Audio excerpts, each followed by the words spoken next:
Coliseum, getting ready to begin qualifying for the quickest and fastest indoor motorsports machines in the world, the Super Modified Mud Racers. An 80-foot-long mud pit, 36 inches deep, in which the drivers that you're about to see will have to traverse as quickly as possible. It's an elapsed time competition, but remember, under U.S. Harvard Association rules, the drivers only have 80 more feet in which to stop these vehicles or be disqualified. The chopped, sectioned, and narrowed Gambler Ford leaves the starting line first and crosses the finish line, locking up the brakes, stopping well within the limits. The elapsed time for the Gambler, 2.26 seconds. The fuel-injected Ford will start things off. Remember, the 4 quickest drivers will qualify for the final shootout. The next man up is driving the best-known mud racer in the sport, the Mud Patrol 1932 Chevy that took world champion Tom Martin to 3 consecutive world titles. His new driver from Indiana, Paul Shafer, is now behind the wheel of the nitrous oxide-injected 588 cubic inch Chevy-powered machine.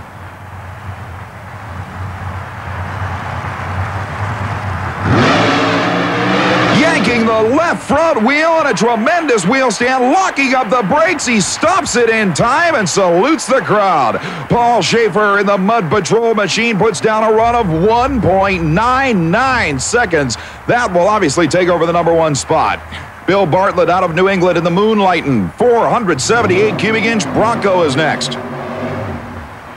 And Bartlett, not a bad effort as the visor comes up in the shutdown area. 2.498 seconds for the New England area Ford that has been at it for well over 15 years.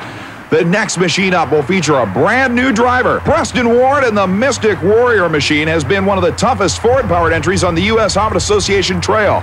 But now behind the wheel, it's the owner of the entry, 17-year-old Matt Ward.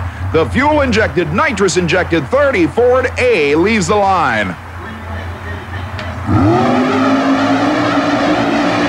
And the kid looks pretty good in the cockpit, stopping it well within the required 80-foot distance. The elapsed time, 2.25 seconds. It'll put him #3 in the field. And here's Mike Spina, the madman of mud racing from New England, the psychotic beast, supercharged Chevy. He has to go quicker than 2.26 to qualify. A great run, hard on the brakes. He stops it within a few feet of the 80-foot marker. What a job for Spina. And the elapsed time, 2.03 seconds, will qualify him #2 in the program. Out of New Jersey, Rich Marcine, the naturally wired 1932 Chevy 5-window coupe. Marcine on the binders.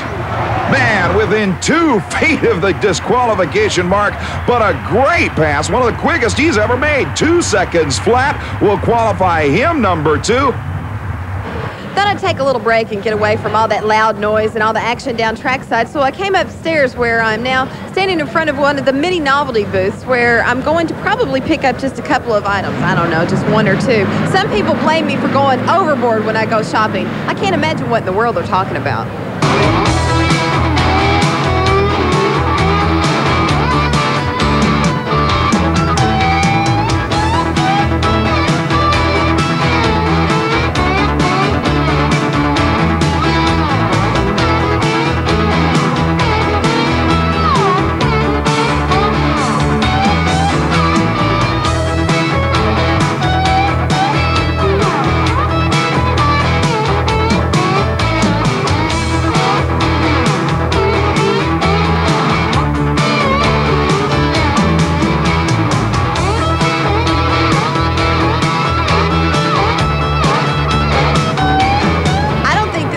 Overboard. This is what every monster truck fan needs.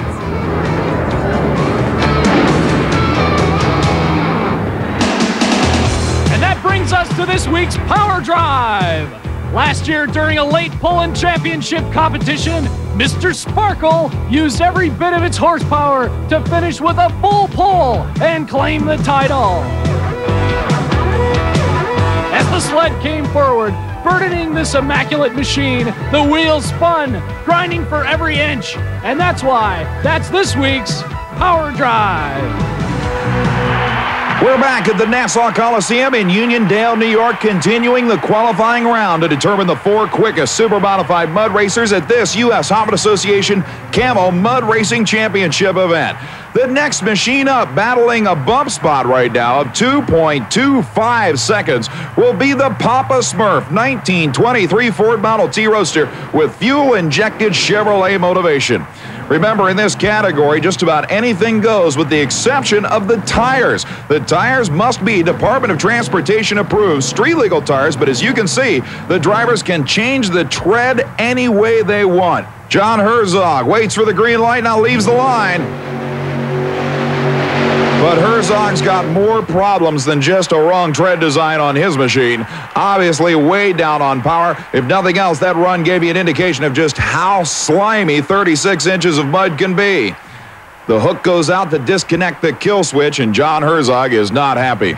Steve Abbott and the Total Obsession machine pulls to the starting line a supercharged, fuel-injected Ford Bronco with Chevrolet motivation of all things. A heavyweight machine that is best known for some serious weight transfer off the starting line. While most of the machines in this class of competition weigh in at right around 21 or 2,200 pounds with the driver on board, they are required by the U.S. Hobbit Association to weigh in at over 2,400, necessitating a lot of extra weight added to some machines. But the Total Obsession team doesn't have to worry. This thing weighs in at almost 3,000 pounds on its own.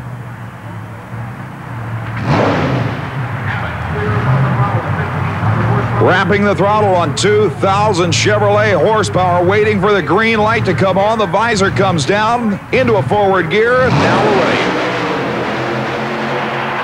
On the brakes hard, but he'll stop it in time. The biggest problem there was a lot of tire spin right off the starting line. The elapsed time, 2.195 seconds, however, will qualify number 4 in the field. But that brings up the killer. The man who has already reset the national elapsed time record to 1.683 seconds this year. Milwaukee, Wisconsin's Jeff Acker and the Insanity supercharged Chevy-powered 1927 Ford.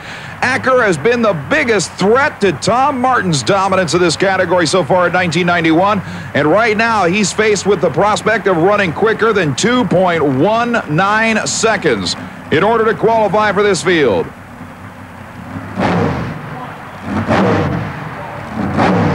One of the most potent engines in all of super-modified mud racing. The four-wheel drive street roadster has been nearly invincible this season.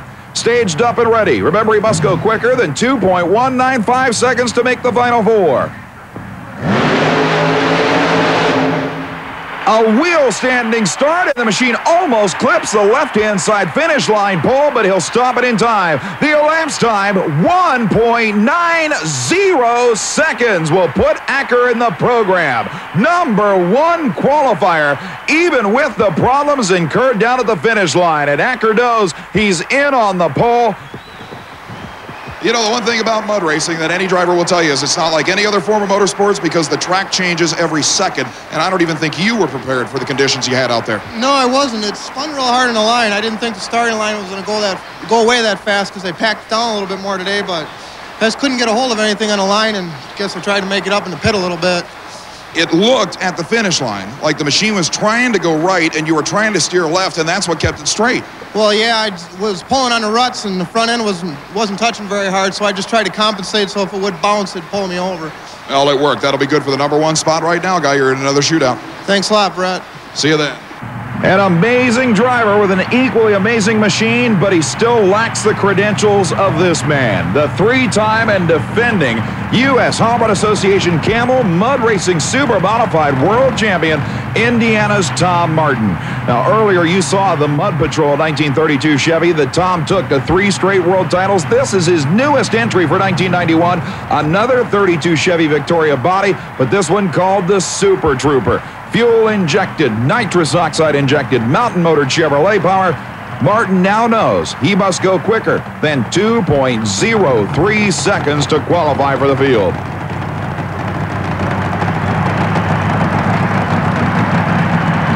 As always, Tom taking his time getting ready, maneuvering himself around in the driver's seat until he feels comfortable, checking the engine temperature gauge, and, of course, turning on the flashing lights. which are more than just a show. They tell his crew chief, his father actually, who is located well down track, that he has looked at the starting line surface, seen what the pit looks like in general, and has decided to use the nitrous oxide injection. An extra 400 horsepower will be utilized at the push of a button off the starting line. But anytime you see Tom Martin stage up without the customary flashing lights, you know that he has elected to not use that nitrous system.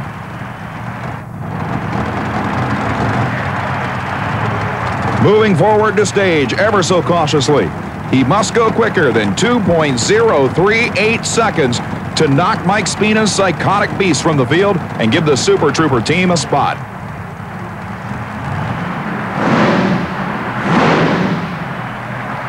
Clearing out the engine, the winningest mud racer in the world, doing his job. Shutting off the engine a little early, he was apparently concerned about stopping distance. Was it quicker than the 2:03 he had to go? 1.93 seconds will qualify Tom Martin, number 2, behind his arch rival Jeff Acker and the Insanity Roadster. Martin makes the program, and that was what he was trying to do. I got to tell you, though, I don't think you're fooling anybody. You shut off that early and go 193. You've got more in this thing. Yeah, we got a lot more in the car, but I don't know about these banners down here. You know, this first round is important to get in the shootout, and I can go for it in the finals because top 4, we're in it now. Am I under the impression that you might have been trying to send a little message to Mr. Acker there by shutting it off a little early? Well, I don't know about that. You know, it's real important to get in the shootout, and hopefully we'll send a message to him the next round. Indeed. Good job, guy. That will bring up the 1985 U.S. Auburn Association Mud Racing World Champ, Dave Ray out of New Hampshire, and the Midnight Magic entry. Certainly the last of the competitive full-bodied pickup trucks in super modified mud racing. Nowadays, with the rear-engine dragsters and lightweight Aldards and street roasters that dominate this category, it's rare to see a true full-bodied pickup truck, a solid 3,000-pound hitter. But David Ray has probably one of the strongest in the business, a supercharged, fuel-injected, methanol-burning Ford motor in this full-bodied Ford Ranger. He must go quicker now than 2.007 seconds. Rich Marcine's naturally wired 32 Chevy is now hanging on to the number 4 spot. Here's David Ray.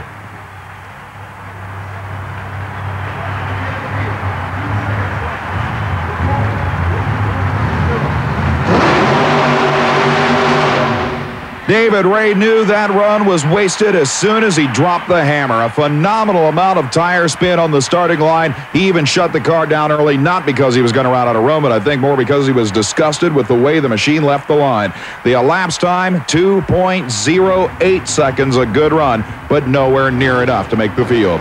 That will bring up the final qualifying effort of this one and only qualifying round. This is the Nancy's Nightmare, a fiberglass Jeep CJ Funny Car. One of the more popular body styles a few seasons ago in super modified mud racing, but now, as I pointed out, the machines are getting even lighter and narrower. The Noonan Brothers Racing Team, with their Chevrolet motivated Jeep CJ, will try to crack that 2.00 second bubble.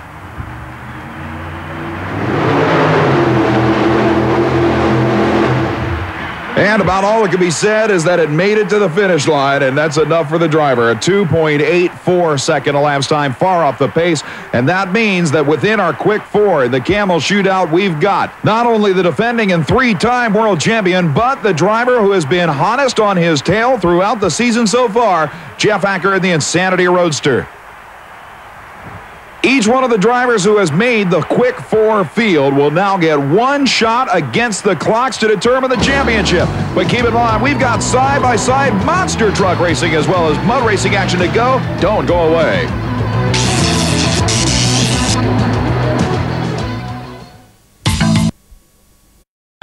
And in just a moment, those 4 drivers will each get one shot at this rather used-up 80-foot-long mud pit right now. And the quickest elapsed time recorded will eventually earn its driver the championship title. The first man up was the first man under 2 seconds flat at this event. Paul Shafer, the brand new driver of the Mud Patrol 32 Chevrolet. He ran 1.99 seconds during the first qualifying round. We'll see what the track is capable of holding now on his second effort. Another pair of giant wheel stands on the brakes hard. He stops it in time, but a tremendous amount of tire spin on the starting line. The elapsed time that leads the shootout now 2.10 seconds for Shafer. 2:10, now the mark to beat for this driver. Rich Marcine, the naturally wired 32 Chevrolet out of New Jersey, gets his shot.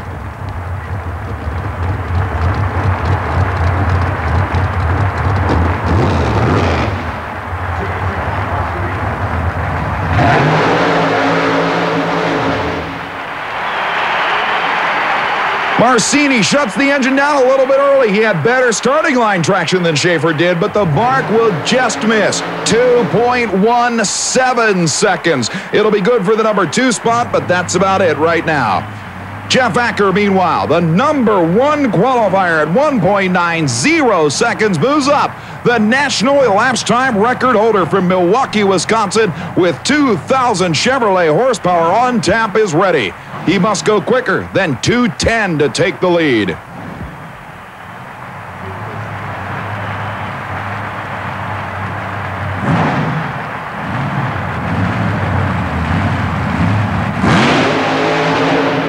And something goes away in the drivetrain. Jeff Acker looking behind him to see what the problem was, but he is obviously not happy with that effort. 15 feet shy of the finish line. Acker will not be a threat to win this battle. The best he can do at this point now is finish 4th, unless, believe it or not, the final driver of the event runs into more problems than Acker had. But there is one unhappy racer in a battle for the world championship with 3-time and defending world titleist Tom Martin.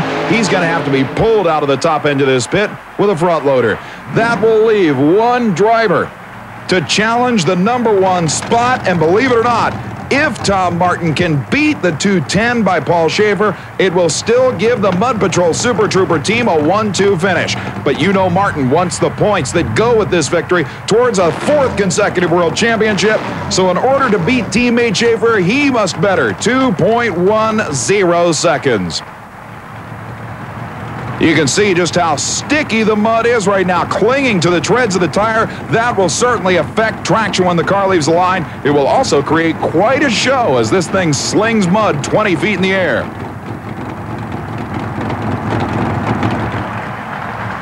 Staged and ready.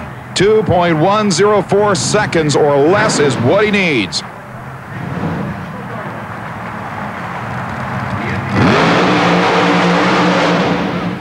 He shuts off well ahead of the finish line, but the elapsed time, 1.98 seconds, gives the win to Tom Martin, and the Super Trooper wins his first national event of the 1991 season. An incredible ride for Martin, and that is the kind of morale boost he needed to get back on top in the mud racing wars. But coming up, we're at